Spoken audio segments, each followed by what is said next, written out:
ये त्रै गुणा तो ऊपर है। चौथे पद विच है, सहज विच है, जिन्होंने सुन कहता है, अकथ कहता है, ब्रह्म कहता है। ये जो सारी बाणी है ब्रह्म तो किसे पसारा होया है, इसका सारा भेद दे रही है। ब्रह्म पसारा ब्रह्म पस्या सब ब्रह्म दृष्टि आया। तो ये नाम तो ही सारा संसार का खेल चलता है। जिस महाराज ने नाम के तारे सगले जंत, नाम तारे खंड ब्रह्मांड। ये नाम सारिਆਂ ਦੇ अंदर है। इस बाणी जड़े नाम तो प्रगट हुई है, शब्द गुरु तो प्रगट हुई है, जिहड़ा सारा भेद ही शब्द गुरु का तो सच का दे रही है, नाम का दे रही है। इस करके महाराज गुरबाणी चंद ने वाहो वाहो पूरे गुर की बाणी, पूरे गुर ते उपजी सच समानी। इसके नाम जिहड़ा है साडे कान दे अंदर है। ये कान की ही खोज करके सानू दस्या गया है कि नाम उपर जो सुखम कर देता है उस उपर एक कान का कर देता है। हाँ जी। सवाल कि असी सुनिया कि तुसी इस स्थान दे उत्ते दूसरे नूं सारिਆਂ ਨੂੰ सच दिखा रहे हो, सच का मिलाप करा रहे हो, परमात्मा का मिलाप कर रहे हो, रब का मिलाप करा रहे हो, तो रब नूं दिखा रहे हो कि रब बना रहे हो कि कोई मनुख भी रब बन सकता है। महाराज सच्चे पातशाह गुरबाणी द्वारा दसते हैं कि ये उसका ही रूप है। जदों गुरबाणी द्वारा दस्या गया है, जदों अकाल पुरख का फुरना आया कि खेल शुरू करना है, उस वक्त दूसरा है ही नहीं सी कोई, सिर्फ सच ही सच सी। महाराज गुरबाणी च अपन दसते हैं, जदों आपे थाट किया बह करते, तदों पुछना सेवक बिया, तदों क्या को लेवे क्या को देवे, जा अवर ना दूजा किया। दूसरा कोई है ही नहीं सी जिथों सलाह ली जाती कि मैं किस तरह खेल रचना है। इस करके ये जिहड़ा खेल रचा गया, इस अकाल पुरख ने अपने आप तो रचा है। जिस महाराज गुरबाणी चंद ने कारण कारण प्रभ एक है, दूसरा नहीं कोई, नानक तिस बलिहार ने जल थल में रसोई। इस करके अपन दस दिता है कि ये उसका ही आरोप है जो सरगुण जिसनों कहता है। महाराज ने सरगुण निर्गुण निरंकार सुन समाधि आप, आपन किया नानका आप ही फिर जाप। ये सानू समझाउण वास्ते कि सच विच पैदा होया है। साडे शरीर नूं तन कह के समझा रहे ने, हर में तन है, तन में हर है, सर्व निरंतर सोए रे। कहो कबीर राम नाम ना छोड़ो, सज होए सो होए रे। इस करके सानू जो सच विचों पैदा हुए हाँ उनका ही रूप हाँ, सानू जन कह के समझा रहे ने, ब्रह्म में जन, जन में पार ब्रह्म। इसे तरह ही सानू समझा रहे ने कि जिस तरह एक समुद्र च बूंद वखरी होंदी, फिर समुद्र रूप हो जाते विच पै गए, अंदर सागर में बूंद, बूंद में सागर। ये फिर सानू दस रहे हैं कि साडियां सारियां सुरतियां उनका ही रूप ने। इन्हों औरत कहता है तो सच नूं पति का नाम देता है। इस करके सानू समझा रहे ने, पुरख में नार, नार में पुरखा। इस करके जिहड़ा इस उनका सरगुण रूप है, इस दे विच भी आप मौजूद है। महाराज ने सब घट मेरे हो सबना अंदर, तो नाल ही इस नूं आपदे रहन वास्ते दस रहे हैं कि मैं मकान बनाया। महाराज ने हर मंदिर हो शरीर है, ज्ञान रतन प्रगट होए, हर मंदिर में हर वसे सर्व निरंतर सोए। इस करके महाराज गुरु गोबिंद सिंह जी महाराज फरमा रहे ने, हर हर जन दो ही कह बेविचार कृष्णा है। जदों असी साडा मन भी जोत स्वरूप है, साडी आत्मा जोत स्वरूप है, आप भी निरंकार जोत स्वरूप है। इस करके जिहड़ा मन है उनका आकार वखरा है, तो आत्मा नूं इस आकार दे विच भेजा गया है, जिन्होंने आंदे सुखमोर नाम निरंजन आत्म राम। उसके उपर इमादा कर दिता गया है, साढ़े मन उत्ते सुखम कर दिता गया है, आप वो निराकार रूप है। इस करके साढ़े ते मालक विच कोई फर्क नहीं, क्योंकि साडा मन भी जो स्वरूप है, आत्मा जो स्वरूप है, तो परमात्मा जो स्वरूप है।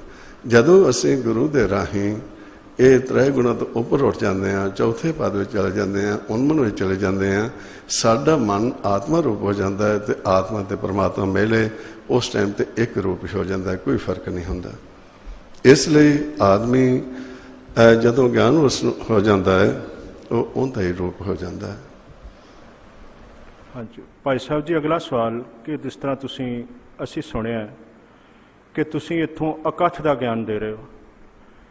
ਉਹ ਅਕਾਲ ਪੁਰਖ ਅਕੱਥ ਹੈ, ਅਕੱਥ ਉਸ ਅਕਾਲ ਪੁਰਖ ਨੂੰ ਕਿਹਾ ਗਿਆ, ਪਰ ਜਿਸ ਅਕੱਥ ਨੂੰ ਕਥਿਆ ਹੀ ਨਹੀਂ ਜਾ ਸਕਦਾ, ਤੁਸੀਂ ਕਿਸ ਤਰ੍ਹਾਂ ਉਸ ਅਕੱਥ ਦਾ ਗਿਆਨ ਦੇ? ਮਹਾਰਾਜ ਸੱਚੇ ਪਾਤਸ਼ਾਹ ਇਹ ਦੱਸੇ ਨੇ ਕਿ ਜਿਹਨੂੰ ਅਸੀਂ ਬ੍ਰਹਮ ਕਿਹਾ ਹੈ, ਉਸ ਨੂੰ ਸੁਨ कहता है, ਉਸ ਨੂੰ ਅਕੱਥ कहता है, ਉਸ ਨੇ ਸੱਚ ਕਹਿ ਦਿੱਤਾ ਹੈ, ਨਿਰੰਕਾਰ ਕਹਿ ਦਿੱਤਾ ਹੈ। ਇਸ ਕਰਕੇ ਜਿਸ ਤਰ੍ਹਾਂ ਸੱਚ ਦੇ ਵਿੱਚੋਂ ਨਾਮ ਪੈਦਾ ਹੋਇਆ ਹੈ, ਪੌਣ ਪੈਦਾ ਹੋਈ ਹੈ, ਨਾਮ ਉੱਪਰ ਇਕਾਂਤ ਦਾ ਆਕਾਰ ਦਿੱਤਾ ਗਿਆ ਹੈ। ਸਾਡੇ ਜਦੋਂ ਨਾਮ ਨਾਲੋਂ ਸੁਰਤੇ ਵੱਖ ਹੋ ਜਾਂਦੀ ਹੈ, ਟੁੱਟ ਜਾਂਦੀ ਹੈ, ਤ੍ਰੈ ਗੁਣਾ ਵਿੱਚ ਆ ਜਾਂਦਾ ਹੈ, ਉਸ ਟਾਈਮ 'ਤੇ ਜਿਹੜਾ ਬੱਚਾ ਹੈ ਆਪਦੇ ਪਿਓ ਨਾਲ ਸੰਪਰਕ ਜੋ ਕਰਦਾ ਹੈ, ਉਹਨੂੰ ਕਹਾਣੀ ਕਿਹਾ ਜਾਂਦਾ ਹੈ। ਇਸੇ ਤਰ੍ਹਾਂ ਸਾਡਾ ਮਨ ਜਿਹੜਾ ਹੈ ਨਾਮ ਨਾਲੋਂ ਵਿਛੜਨ ਕਰਕੇ, ਸੱਚ ਨਾਲੋਂ ਦੂਰ ਜਾਣ ਕਰਕੇ ਇਹ ਉਹਦੇ ਤੋਂ ਵੱਖਰਾ ਹੋ ਗਿਆ। ਵੱਖਰਾ ਹੋਣ ਕਰਕੇ ਇਹ ਸਭ ਤੇ ਸੁਰਤੀ ਦਾ ਖੇਲ ਹੈ, ਸਭ ਤੇ ਸੁਰਤੀ ਦਾ ਮਿਲਾਪ ਹੋਏ, ਉਸ ਨੂੰ ਕਹਿੰਦੇ ਨੇ ਅਕੱਥ ਕਹਾਣੀ। ਜਦੋਂ ਸਾਡਾ ਮਨ ਨਾਮ ਨਾਲ ਵਿਛੜਿਆ, ਸੱਚ ਤੋਂ ਦੂਰ ਚਲਾ ਗਿਆ, ਉਸ ਵਕਤ ਕਹਾਣੀ ਸ਼ੁਰੂ ਹੋਈ। ਜਿਸ ਤਰ੍ਹਾਂ ਸਤਯੁਗ ਤੋਂ ਆਪਾਂ ਚੱਲੇ, ਤ੍ਰੇਤਾ ਗਿਆ, ਦੁਆਪਰ ਗਿਆ, ਕਲਯੁਗ ਆ ਗਿਆ, ਅਸੀਂ ਦੂਰ ਚਲੇ ਗਏ ਬਹੁਤ ਸਾਰਾ। ਅਗਰ ਜੇ ਅਸੀਂ ਗੁਰੂ ਦੇ ਰਾਹੀਂ ਫਿਰ ਸਾਡੀ ਟੁੱਟੀ ਗੰਢੀ ਜਾਂਦੀ ਹੈ, ਨਾਮ ਨਾਲ ਜੁੜ ਜਾਂਦੇ ਹਾਂ, ਉਸੇ ਦਿਨ ਤੋਂ ਫਿਰ ਅਸੀਂ ਆਪਦੇ ਮੂਲ ਵਿੱਚ ਜਾ ਕੇ ਸਮਾ ਜਾਂਦੇ ਹਾਂ। ਉਸ ਵਕਤ ਇਸ ਨੂੰ ਅਕੱਥ ਕਹਾਣੀ ਕਿਹਾ ਗਿਆ ਹੈ। ਇਸ ਨੂੰ ਹੀ ਸਤਿ ਸੁਰਤੀ ਦਾ ਖੇਲ ਹੋਣ ਕਰਕੇ ਪ੍ਰੇਮ ਕਹਾਣੀ ਕਿਹਾ ਗਿਆ ਹੈ, ਸਹਿਜ ਕਥਾ ਕਿਹਾ ਗਿਆ ਹੈ, ਨਿਰਗੁਣ ਦੀ ਕਥਾ ਕਿਹਾ ਗਿਆ ਹੈ, ਗੂਜ ਕਥਾ ਦਾ ਨਾਮ ਦਿੱਤਾ ਗਿਆ ਹੈ। ਇਹ ਸਾਰੀ ਕਹਾਣੀ ਜਦੋਂ ਸਾਡਾ ਮਨ ਜਿਹੜਾ ਹੈ ਸਾਡੇ ਸੁਰਤੀ ਸੱਚ ਨਾਲ ਵਿਛੜਦੀ ਹੈ, ਵਿਛੋੜੇ ਤੋਂ ਲੈ ਕੇ ਮਿਲਾਪ ਦੀ ਕਹਾਣੀ ਹੈ, ਇਸ ਨੂੰ ਅਕੱਥ ਕਹਾਣੀ ਕਹਿੰਦਾ ਹੈ। ਤੇ ਮਹਾਰਾਜ ਕਹਿੰਦੇ ਨੇ, ਜਿਸੇ ਜਗਾਵੇ ਪਿਆਵੇ ਇਹ ਰਸ ਅਕੱਥ ਕਥਾ ਤਿਨ ਜਾਣੀ। ਜਿਹੜਾ ਮਨ ਤ੍ਰੈ ਗੁਣਾ ਤੋਂ ਉੱਪਰ ਉੱਠ ਜਾਂਦਾ ਹੈ, ਜਾਗਤ ਅਵਸਥਾ ਵਿੱਚ ਆਉਂਦਾ ਹੈ, ਉਸ ਵਕਤ ਉਸ ਨੂੰ ਇੱਕ ਖੇਲ ਦਾ ਪਤਾ ਲੱਗਦਾ ਹੈ, ਜਦੋਂ ਕਿ ਸਨਮੁਖ ਹੋ ਕੇ ਮਹਾਰਾਜ ਉਸ ਨੂੰ ਅੰਮ੍ਰਿਤ ਦੀ ਦਾਤ ਦੇ ਦਿੰਦਾ ਹੈ ਔਰ ਜਾਗਤ ਅਵਸਥਾ 'ਚ ਆਪਣੀ ਪਛਾਣ ਕਰ ਲੈਂਦਾ ਹੈ। ਜਿਹਨੂੰ ਆਂਦੇ ਨਾਨਕ ਗੁਰਮੁਖ ਆਪ ਪਛਾਣੇ, ਪ੍ਰਭ ਜੈਸੇ ਅਵਨਾਸੀ। ਇਸ ਕਰਕੇ ਉਸ ਟਾਈਮ ਤੋਂ ਹੀ ਜਿਵੇਂ ਅਸੀਂ ਗੁਰੂ ਦੀ ਸ਼ਰਨ ਵਿੱਚ ਜਾ ਕੇ ਜਦੋਂ ਮਿਲਾਪ ਕਰ ਲੈਂਦੇ ਹਾਂ, ਉਦੋਂ ਫਿਰ ਸਾਨੂੰ ਤੋਂ ਗੁਰੂ ਪੁੱਛਦਾ ਹੈ, ਹਰ ਕਥਾ ਸੁਣਾਵੋ ਮੇਰੇ ਗੁਰ ਸਿੱਖੋ, ਮੇਰੇ ਹਰ ਪ੍ਰਭ ਕੇ ਅਕੱਥ ਕਹਾਣੀ, ਕਿਉਂ ਪਾਈਏ ਕਿਉਂ ਦੇਖੀਏ, ਮੇਰਾ ਹਰ ਪ੍ਰਭ ਸੁਗੜ ਸਜਾਣੀ। ਉਸ ਨੂੰ ਮਿਲਾਪ ਦੀ ਕਹਾਣੀ ਨੂੰ ਵਿਛੋੜੇ ਤੋਂ ਲੈ ਕੇ ਹੀ ਅਕੱਥ ਕਹਾਣੀ ਕਰਦੇ ਨੇ। ਇਸੇ ਤਰ੍ਹਾਂ ਗੁਰਮੁਖ ਅਕੱਥ ਨੂੰ ਕਰ ਸਕਦੇ ਨੇ, ਵੀ ਦੱਸ ਸਕਦੇ ਨੇ ਵੀ ਐਸਾ ਸਾਡਾ ਮਨ ਜਿਹੜਾ ਹੈ ਨਾਮ ਨਾਲ ਵਿਛੜਿਆ, ਸੱਚ ਤੋਂ ਦੂਰ ਚਲਾ ਗਿਆ, ਤੇ ਗੁਰੂ ਦੇ ਰਾਹੀਂ ਇਸ ਤਰ੍ਹਾਂ ਅਸੀਂ ਮਿਲਾਪ ਕਰ ਲਿਆ। ਹਾਂਜੀ, ਜਿਸ ਤਰ੍ਹਾਂ ਭਾਈ ਸਾਹਿਬ ਜੀ ਅਸੀਂ ਸੁਣਿਆ ਇੱਥੋਂ ਦੇ ਬਾਰੇ 'ਚ ਕਿ ਤੁਸੀਂ ਸੰਤ ਸਿਪਾਹੀ ਬਣਾ ਰਹੇ ਹੋ, ਜਦੋਂ ਕਿ ਅਸੀਂ ਜਾਣਦੇ ਹਾਂ ਸਾਰੇ ਕਿ ਸੰਤ ਸਿਪਾਹੀ ਕੇਵਲ ਤੇ ਕੇਵਲ ਗੁਰੂ ਗੋਬਿੰਦ ਸਿੰਘ ਜੀ ਹੋਏ ਨੇ। ਉਹਨਾਂ ਕੋਲ ਹੀ ਇਹ ਦੋਵੇਂ ਪਦਵੀਆਂ ਸੀਗੀਆਂ, ਸੰਤ ਦੀ ਪਦਵੀ ਵੀ ਤੇ ਸਿਪਾਹੀ ਦੀ ਪਦਵੀ। ਤੇ ਤੁਸੀਂ ਕਿਸ ਤਰ੍ਹਾਂ ਇੱਥੇ ਸੰਤ ਸਿਪਾਹੀ ਤਿਆਰ ਕਰ? ਇਹ ਮੈਂ ਸੰਤ ਸਿਪਾਹੀ ਨਹੀਂ ਤਿਆਰ ਕਰਦਾ, ਇਹ ਗੁਰੂ ਗ੍ਰੰਥ ਸਾਹਿਬ ਦੇ ਵਿੱਚ ਦੱਸਿਆ ਹੈ। ਜਦੋਂ ਅਸੀਂ ਪੰਜਾਂ ਪਿਆਰਿਆਂ ਦੇ ਕੋਲ ਜਾਂਦੇ ਹਾਂ, ਪੰਜ ਪਿਆਰੇ ਗੁਰੂ ਰੂਪ ਨੇ, ਜਦੋਂ ਅਸੀਂ ਉਹਨਾਂ ਦੇ ਪੇਸ਼ ਹੁੰਦੇ ਹਾਂ, ਉਹ ਸਾਨੂੰ ਸਾਰਾ ਮਿਲਾਪ ਦਾ ਪਹਿਲੋਂ ਸਾਡੇ ਸੁੱਤੇ ਹੋਏ ਮਨ ਦੇ ਜੋਤ ਪ੍ਰਗਟ ਕਰਦੇ ਨੇ। ਜਿਨ੍ਹਾਂ ਦੇ ਸਭ ਮੈਂ ਜੋਤ ਜੋਤ ਇਸ ਹੋਏ, ਤਿਸ ਦੇ ਚਾਨਣ ਸਭ ਮੈਂ ਚਾਨਣ ਹੈ, ਗੁਰ ਸਾਖੀ ਜੋਤ ਪ੍ਰਗਟ ਹੋਏ। ਉਸ ਤੋਂ ਬਾਅਦ ਭਰਮ ਦਾ ਪਰਦਾ ਪਾਸੇ ਕਰਕੇ ਸੱਚ ਦਿਖਾਉਂਦੇ ਨੇ, ਫਿਰ ਨਾਦ ਨਾਲ ਜੋੜ ਦਿੰਦੇ ਨੇ। ਜੋ ਗੁਰਬਾਣੀ ਦੇ ਵਿੱਚ ਦੱਸਿਆ ਹੈ, ਸੋ ਗੁਰ ਕਰੋ ਜੋ ਸੱਚ ਦ੍ਰਿੜਾਏ, ਅਕੱਥ ਕਥਾਏ ਸ਼ਬਦ ਮਿਲਾਏ। ਤੇ ਗੁਰਬਾਣੀ ਦੁਆਰਾ ਹੀ ਦੱਸਿਆ ਆਪਾਂ ਨੂੰ ਸਿੱਖ ਕਦੋਂ ਗੁਰੂ ਦੀ ਪਦਵੀ ਜਾਂਦਾ ਹੈ। ਗੁਰੂ ਸਿੱਖ, ਸਿੱਖ ਗੁਰੂ ਹੈ, ਏਕੋ ਗੁਰ ਉਪਦੇਸ਼ ਚਲਾਏ, ਰਾਮ ਨਾਮ ਮੰਤ ਹਿਰਦੇ ਦੇਵੇ, ਨਾਨਕ ਮਿਲਨ ਸੁਭਾਏ। ਇੱਕ ਸਿੱਖ ਜਿਹੜਾ ਹੈ ਉਹ ਗੁਰੂ ਦੀ ਪਦਵੀ ਤੇ, ਜਿਵੇਂ ਪੰਜ ਪਿਆਰੇ ਸਿੱਖ ਹੋਣ ਦੇ ਨਾਤੇ ਜਦੋਂ ਉਹ ਪੂਰਨ ਹੋ ਜਾਂਦੇ ਨੇ, ਸੱਚ ਨੂੰ ਮਿਲ ਜਾਂਦੇ ਨੇ, ਆਉਣਾ ਜਾਣ ਬਣ ਜਾਂਦਾ ਹੈ, ਉਹ ਗੁਰੂ ਦੀ ਪਦਵੀ ਤੇ ਜਾ ਕੇ ਇੱਥੇ ਜੋ ਅਭਲਾਸ਼ੀ ਹੁੰਦੇ ਨੇ ਉਹਨਾਂ ਨੂੰ ਅੰਮ੍ਰਿਤ ਦਾਤ ਦਿੰਦੇ ਨੇ। ਉਸ ਟਾਈਮ